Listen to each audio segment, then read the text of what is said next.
I'm Phil Macris from Sydney Olympic and you're watching Football New South Wales TV.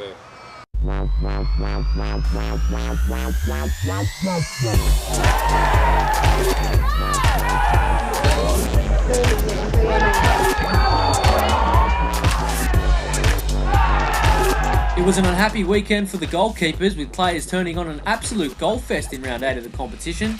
The Bonnyrigg White Eagles look to continue their unbeaten run with a trip down south to take on the Wolves. The Blacktown Spartans look to make it 3 on the trot against the Central Coast Mariners Academy at home. Marconi were at home against a tough Sutherland Sharks outfit, and in our match of the round, Sydney Olympic took on the Rockdale City Suns. That's all exclusive to Football New South Wales TV. This is the IGA National Premier League, New South Wales Men's 1. The top of the table, Bonnyrigg White Eagles travelled down the highway to meet the South Coast Wolves at John Crean Park, and they got off to the perfect start inside 10 minutes, when Robbie Eunice opened the scoring after a neat cross from Alex Chanak. It was 2-0 a short time later, when Mitchell Long showed off some individual brilliance to increase the lead.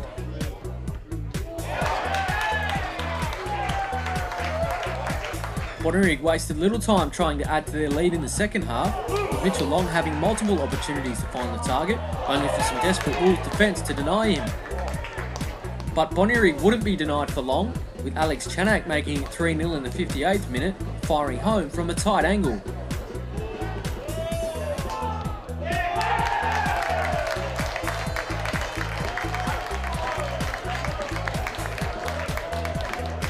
It was 4-0 soon after, with Robbie Eunice firing in his second goal as Bonnyrigg continued their rampant goal scoring. The South Coast Wolves did receive some consolation, with Chris Nathaniel scoring late on after some great lead-up work by Michael Robinson. So 4-1 it ended, and Bonnyrigg continued their unbeaten run, which now stretches to 8 games. The Blacktown Spartans were at home looking to continue their recent form, whilst the Central Coast Mariners Academy was still searching for their first win in the competition. Any hope of getting their first win got harder for the Mariners, when Brady Smith was sent off for his second yellow in first half stoppage time, after only picking up his first booking 3 minutes prior. His rash challenge in the box not only led to his dismissal but also gave away a penalty, which Luke Austin promptly dispatched for a 1-0 lead. The Spartans made the most of the one-man advantage straight after half-time, when Andre Carl made it 2-0 after a great ball from Greg Kondek.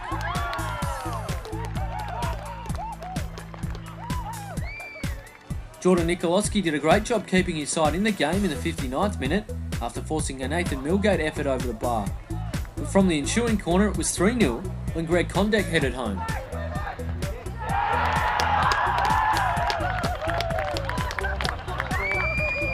The Spartans put the icing on the cake in the 79th minute, and Brian soon made it 4-0, giving the Spartans a club record 3 wins in a row.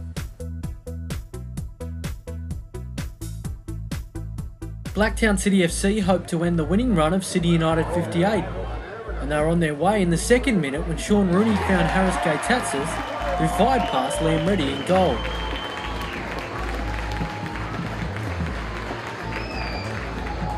Travis Major went close to adding a second in the 9th minute, when his 30-yard strike went just wide.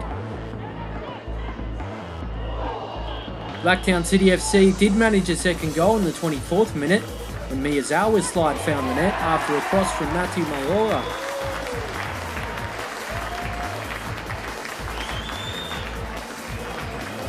Sydney United 58 hit back though 10 minutes later when Chris Triantis squared the ball for Robbie Molesky to score.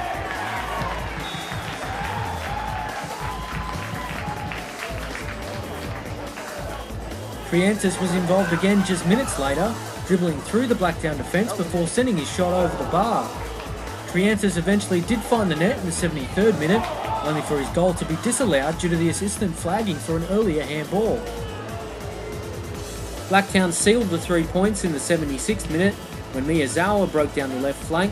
He found Mayora, whose shot was well saved by Reddy, only for Miyazawa to fire in the rebound.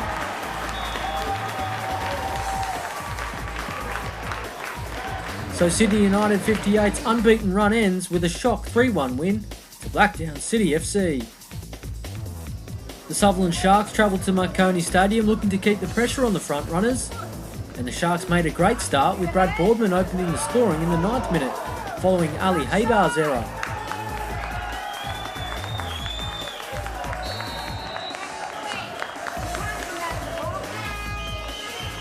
It could have been 2-0 in the 19th minute after James Chronopoulos gave away a penalty for a foul on Brad Boardman, but Chronopoulos repaid his teammate, saving Panny Nikas' attempt on the spot. 3 minutes later, and Nikas had a chance to make amends with the Sharks winning another penalty after Damien Travis brought down Boardman again. Nikas didn't waste the opportunity this time, 2-0 Sutherland.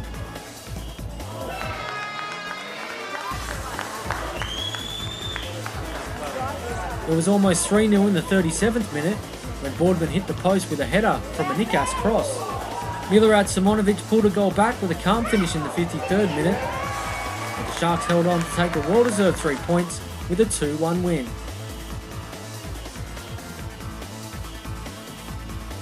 Apia Leichhardt looked to kickstart their march up the table with a win over Manly. Manly were beaten convincingly last round against Sydney Olympic and were looking to turn things around. Manly could have had a penalty in the 3rd minute, but their claims were promptly waved away. It was Apia's turn in the 7th minute after Jin Sung Lee went down, but the referee waved play on. After a quiet first half, the second sprung to life straight away, with Nikola Taneski going close in the 47th minute. 60 seconds later and the game had its opening goal after Matt Sim tapped in a Scott Balderson cross to give Manly a 1-0 lead.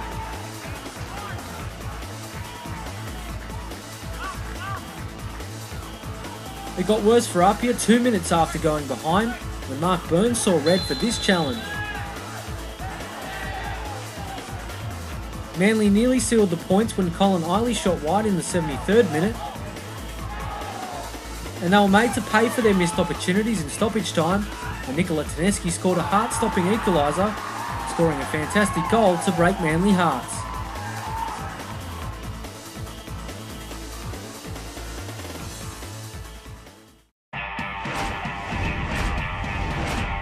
Time now for our match of the round between Sydney Olympic and the Rockdale City Suns. Sydney Olympic were on fire last round with a 4-1 win over Manly, and the Rockdale City Suns are showing good form with Branko Kalina's men starting to fire. Can Sydney Olympic keep pace with the top 4, or will Rockdale spring a surprise? So it'll be Macris with the free kick. Sends it to the penalty spot. Again with the miss kick, Barchaina forced to save. Turned over from Olympic. Here's Kohler. He finds Gann in the centre of the park. He's got some room. Here is Jurasevsky. Oh, sends it clear. Here's a good chance to Perry. Oh, puts it wide. Couldn't quite hit the target. Studman's at the near post. Oh, it's off the crossbar. Still alive. Whipped back in, and Barchaina makes the save. Markovic finds Williams. He does well to hold it up. Now he finds Markovic. He whips it in. Oh, it's bobbing around. Here's a chance for Barkasier, and he just falls off balance at the worst possible time. Trying to spark something. And all they've dealt too long in their own half. Here's Jurasevsky. He's got some space. Perry's there with him. Jurasevsky will go alone, just deflected. And Henderson makes the save. There's Awa. Again, nice little dink. Here's Jurasevsky. What a danger he's been. Out for a corner. Whipped in. Here's Kawamura! 1-0 Rockdale! Well, the marking just simply has to be better. As we look at the in-goal replay, Kawamura just stole an inch. And that's all he needs. Got to be goal side in that instance. And Rockdale City Suns hit the front. So Olympic trying to get back into this. They send it long. Switch these things up. Here is Kingsley Williams. What can he do, Kingsley Williams? Dances, trying to get a shot away. Oh, does well, Kingsley Williams. Oh, that would have been some goal. So Olympic trying to get back in this game. And Rockdale can move here. Cardoso's away. Can he put a finish on here? He can indeed. 2-0 to Rockdale. And Richard Cardoso continues his goal-scoring form. On the stroke of half-time, as we look at the in-goal replay, Henderson will be disappointed with that. He probably should have done a little bit better. You don't give that man opportunities like that. He'll make you pay. Rockdale now with possession. Here is Cardoso. Already got one tonight, searching for another. He sends it inboard. Here is Gann now. Ball to Uriseski. Oh, Uriseski goes down. It's going to be a penalty. Well, it gets worse for Sydney Olympic. As we look at the replay, good ball from Gann.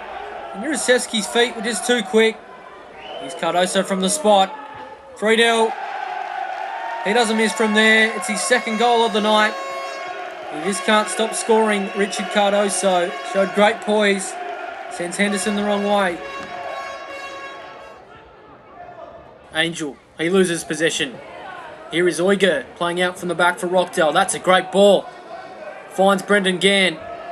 Hasn't he been influential tonight? Wouldn't he love a goal to cap it off? It's still here for Rockdale though. Here is Kawamura. Looking to find an opening.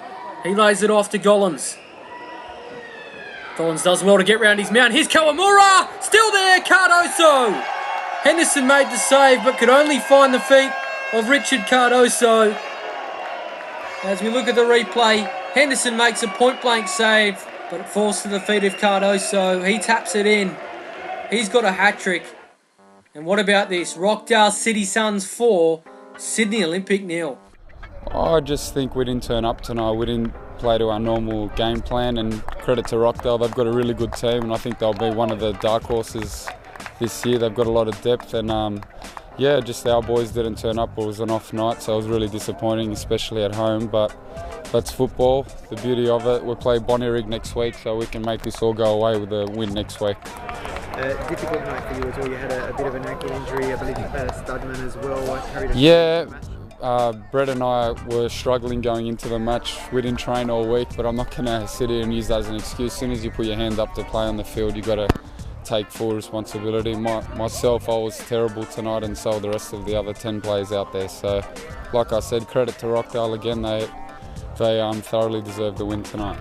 We didn't start too well with our preparation for the week, having a few players not train all week. Hendo having some issues at home and with his wife, and Phil and Studman, as you could see, they didn't train all week. It's been a tough week preparing with 3 or 4 other boys sick, but in saying that, Rockdale were fantastic today.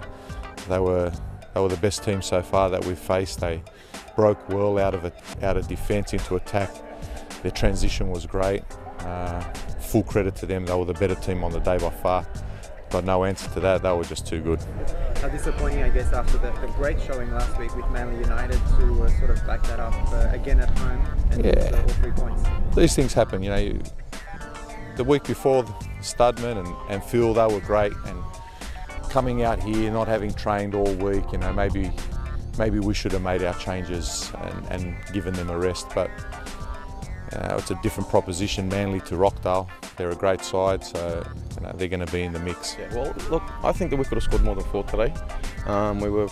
We had more chances, definitely. For the first half, we had plenty more chances, but we're still happy with a 4-0 win, of course. Like us, again, players like Richard Cardoso always can score. Seyo up front, the young Alex, you know, all those players can score. Yeah, the following years, it was pretty hard. Our strikers were getting 4 or 5 goals a game, and obviously Richie's beyond that by now, so I think he'll score plenty more goals, and any striker or any team that has a striker or players that can score more than 10-15 goals a year, they will play finals football, definitely. Thank you. Yeah, it was good to get the win, especially. You know, 4-0 is just the bonus, and the 3 goals is the cherry on top, I guess. But I think it's been a long time coming. You know, we've put at least 5-6 games in a row together where we've dominated matches, and you know, it's been a bit patchy, and we've just scraped through with a win or a draw, and it's good to finally put someone to the sword. You know, I genuinely feel bad that it's against some of my mates, but you know, what can you do? Looking at the results now for round 8, and there were several shocks throughout the round. Starting at Belmore Sports Ground when the Rockdale City Suns put 4 goals past Sydney Olympic, again proving that fortunes change week to week in this competition. Sydney Olympic defeated Manly 4-1 the week prior, and now they've conceded 4 goals themselves, with the Rockdale City Suns showing some tremendous form. But perhaps the biggest shock of the round was Blacktown City FC's 3-1 win over Sydney United 58. It's Mark Ruden's man's first loss for the year, and ensures that Bonnyrigg extend their lead at the top of the table. The Blacktown Spartans continued their tremendous form and a club record 3 straight wins with a 4-0 win over the Central Coast Mariners Academy. Looking at the table, and it's a very similar story at the top. The Bonnyrigg White Eagles, the only team to remain undefeated. They are on 20 points, 3 clear of the new second spot, the Sutherland Sharks, who are on 17. The Blacktown Spartans have rocketed up to 6th place. It's a familiar story down the bottom just as it is at the top. The Central Coast Mariners Academy yet to get their first win. We're looking at the fixtures for round 9. The Blacktown City FC host Marconi at Lily Holmes Stadium. The Blacktown Spartans look to make it 4 wins in a row when they travel to take on the Sutherland Sharks at Seymour Shore. 2 of the standout teams come together Sunday afternoon, with Bonnyrigg White Eagles taking on Sydney United 58 at the Bonnyrigg Sports Centre. RPL Leichhardt take on the Rockdale City Suns at Lambert Park, and Sydney Olympic take on the South Coast Wolves at Belmore Sports Ground. Well, that's all we have time for this week. Make sure you tune in next time for our match of the round between the Bonnyrigg White Eagles and Sydney United 58. Football New South Wales would like to thank its sponsors IGA, Subway, Coca-Cola, Elastoplast, Foxtel, Hummel and Nike, the official ball sponsor of the IGA New South Wales National Premier League's Men's 1.